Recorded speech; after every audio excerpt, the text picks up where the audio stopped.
پتہ ہے کہ حضرت عبد المطلب جو ہیں انہوں نے اس بچے کے والد حضرت عبداللہ کے لیے 900 اونٹ، ایک اونٹ جو ہے نا، اور یہ سرخ اونٹوں کا ذکر ہے، ایک اونٹ جو ہے نا وہ آج کی 3 کروڑ کی گاڑی ہے، 900 اونٹ جو ہیں وہ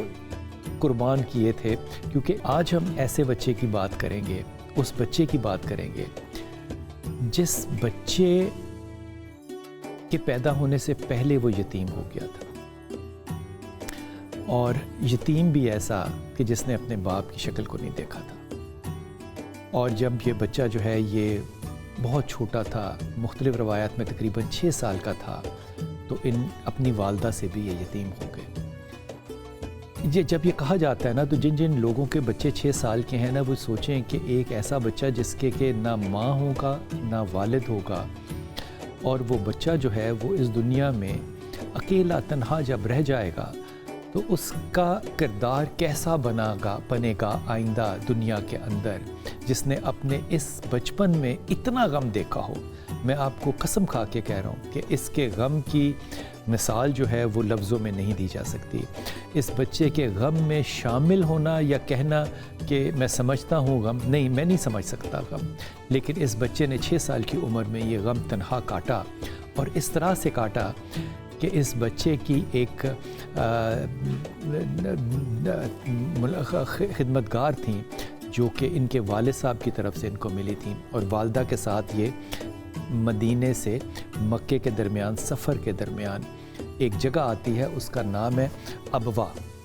یہ جگہ آج بھی موجود ہے، تقریباً درمیان میں ہے مکے اور مدینے کے۔ یہاں پہ یہ خاتون ایمن جو ہے، ان کی بڑی خدمات ہیں بعد کی عمر میں بھی اس بچے کی۔ میں جان کے ابھی بچے کا نام نہیں لے رہا، کیونکہ میں صرف بحیثیت ایک امتی بات نہیں کر رہا، میں بحیثیت ایک انسان بات کر رہا ہوں کہ ایسا بچہ جس کی تربیت میں یہ ایمن کہتی ہیں کہ میں جب ان کی والدہ کا انتقال ہوا تو میں اور وہ اکیلے تھے، ایک صحابی اور تھے شاید وہاں پہ، والدہ کو دفن کیا، تو اگلے دن میں جب لے کے وہاں سے، پہاڑی ہے یہ، ایمن کہت فرماتی ہیں کہ جہاں پہ ان کو دفن کیا تھا ان کی والدہ کو، ایک پہاڑی تھی، وہاں سے نیچے اترے اور ہم مکے کی طرف سفر کرنے لگے، تو میں نے راستے میں دیکھا ادھر ادھر، تو یہ بچہ جو تھا یہ مجھے نظر نہیں آیا، یہ بچہ غائب ہو گیا، غائب تو نہیں ہو گیا، نظر نہیں آیا، کہیں گم گیا۔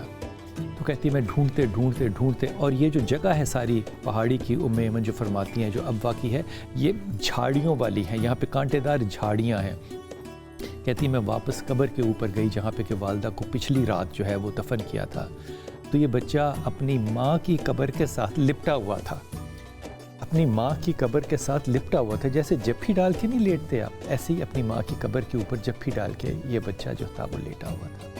اور اپنی زبان میں، 6 سال کا بچہ ہے نا، اپنی زبان میں ماں سے یہ شکوہ کر رہا تھا کہ ماں آپ کیوں چلی گئی، آپ مجھے اکیلا چھوڑ کے چلے گئی۔ اور ایمن کہتی ہیں کہ میں نے بڑی تکلیف اور دقت کے ساتھ اس بچے کو وہاں سے اٹھا کے سینے سے لگایا، اور میں لے کر اس کو پہنچی مکہ جب پہنچی ایمن، تو آپ کو پتہ ہے کہ حضرت عبد المطلب جو ہیں انہوں نے اس بچے کے والد حضرت عبداللہ کے لیے 900 اونٹ، ایک اونٹ جو ہے نا، اور یہ سرخ اونٹوں کا ذکر ہے، ایک اونٹ جو ہے نا وہ آج کی 3 کروڑ کی گاڑی ہے، 900 اونٹ جو ہیں وہ قربان کیے تھے، کیونکہ ان کے ہاں اولاد نہیں ہوتی تھی، تو پھر انہوں نے منت مانی تھی۔ دیکھیے کتنے ہم بد نصیب لوگ ہیں کہ وہ تمام باتیں جو دین کے اندر اور بخاری شریف کے اندر اور حدیث کی کتاب میں موجود ہیں، آج ہم ان کو بھی مذہبی اختلاف بنا کر صرف اپنی میں کیا کہوں، میں یہ بات کرنا نہیں چاہتا، آج خوشی کا دن ہے، وہ باتیں جو کہ طے شدہ ہیں اس پہ بھی ہم بحث اور مباحثہ کرتے ہیں۔ آپ نے منت مانی تھی کہ اگر میرے بیٹوں میں سے بیٹے پیدا ہوں گے تو میں ان میں سے ایک بیٹا جو ہے اس کو حوالے کر دوں گا حرم کے۔ پھر آپ نے وہ جب بھی وہ نام آتا تھا قربانی کا لفظ ہے یہاں پہ، تو وہ آپ کے اس بچے کے والد کا آتا تھا، تو پھر 900 اونٹ قربان کرنے کے بعد اس منت کو پورا کیا، اور یہ والد جو ہیں ان کے ہاں حضرت آمنہ جو ہیں وہ نکاح میں آئیں، اور میرے اس بچے نے، اس ہستی نے جو ہے وہ جنم لیا۔ کعبے میں منتیں ماننے کے بعد حضرت عبد المطلب جو ہیں انہوں نے ان کو پرورش کیا جب یہ یتیم ہو کر آئے، اور حضرت ابو طالب کہتے ہیں کہ مجھے وہ وقت یاد ہے جب کہ حضرت عبد المطلب کا بھی جنازہ جا رہا تھا اور یہ بچہ گلیوں میں اس جنازے کے پیچھے پیچھے جا رہا تھا۔ پھر کفالت جو ہے وہ میرے اس بزرگ ہستی نے، حضرت ابو طالب جو ہے، انہوں نے شروع کی۔ یہ جو بچہ جس کی نہ والدہ تھی نہ والد تھے، یہ پتہ ہے ایک جملہ کہتے تھے، اور یہ جملہ جو ہے وہ ظاہر ہے بہت سے ہمارے علماء کرام کی نظر میں شاید اتنا مضبوط نہ ہو، لیکن جملہ بڑا خوبصورت ہے۔ یہ بچہ جب بڑے ہو گئے نا یہ، تو یہ کہتے تھے کہ اگر میں حالت نماز میں ہوں نا، نماز کی حالت میں ہوں، اس میں کوئی فرض اور کسی اور نماز کا ذکر نہیں ہے، بس یہ ہے ذکر کہ جب میں نماز کی حالت میں ہوں